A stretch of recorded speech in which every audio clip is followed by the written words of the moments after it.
സംസ്ഥാന ശിശുക്ഷേമ സമിതിയുടെ കീഴിലുള്ള മലപ്പുറത്തെ ദത്തെടുക്കൽ കേന്ദ്രത്തിന്റെ പുതിയ കെട്ടിട പ്രവേശനോദ്ഘാടനം മന്ത്രി വി അബ്ദുറഹ്മാൻ നിർവഹിച്ചു.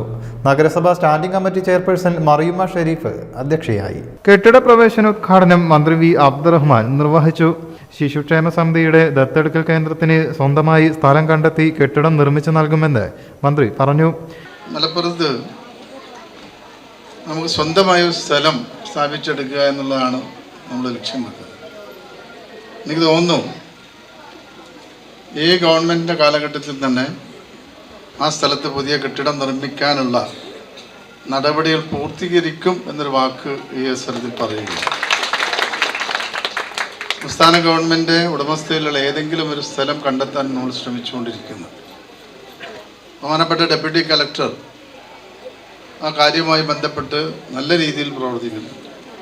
ഇപ്പോൾ മലപ്പുറത്തിൻ്റെ പരിസരത്ത് തന്നെ അടുത്ത കുറച്ച് നാളുകൾക്കകം തന്നെ ആ സ്ഥലം കണ്ടെത്തി ഒരു 50 സെൻറ്റ് സ്ഥലത്ത് ശിശുക്ഷേമ സമിതിയുടെ പ്രവർത്തനം നടത്തണം എന്നുള്ളതാണ്. ഈ വാടക കെട്ടിടം കൊണ്ട് അവിടെ കെട്ടിട ഉടമകൾ നല്ല രീതിയിൽ സഹകരിക്കേണ്ടത് അതുകൊണ്ടൊന്നുമല്ല. എല്ലാ കാലങ്ങളിലും ഈ കുട്ടികൾക്കുള്ള പരിചരണം ഉറപ്പ് വരുത്തണമെങ്കിൽ സ്വന്തമായൊരു സ്ഥലം വേണം എന്നുള്ളൊരു കാര്യം കൂടി ഉണ്ട്. അതുകൊണ്ടാണ് അത്തരത്തിൽ അത് സൂചിപ്പിക്കാൻ കാരണം. ഈ സർക്കാരിന്റെ കാലത്ത് തന്നെ അത് യാഥാർത്ഥ്യമാക്കുമെന്നും മന്ത്രി കൂട്ടിച്ചേർത്തു. മലപ്പുറം നഗരസഭ standing committee chairperson Mariyumma Shareef അധ്യക്ഷയായി. ഡെപ്യൂട്ടി കളക്ടർ അൻവർ സാദത്ത് മുഖ്യാതിഥിയായി. ശിശുക്ഷേമ സമിതി ഭാരവാഹികളായ GL അരുൺ ഗോപി, ഷാജിദ ആറ്റശ്ശേരി, സുമേശൻ, മീര ദർശക്, ജയപാൽ, സതീശൻ, യശ്പാൽ, സുരേഷ്, ജയപ്രകാശ് തുടങ്ങിയവർ സംബന്ധിച്ചു.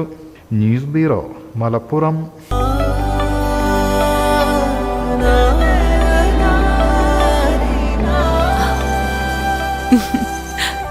ആചാരങ്ങളും ആഘോഷങ്ങളും പലപ്പോഴും പലതാണ്.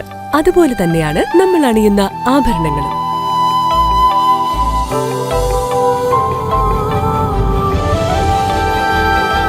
ജീവിതത്തിലെ ഓരോ നിമിഷങ്ങളും അവിസ്മരണീയമാക്കുന്നു ആസാദ് ഗോൾഡ് ആൻഡ് ഡയമണ്ട്സ്.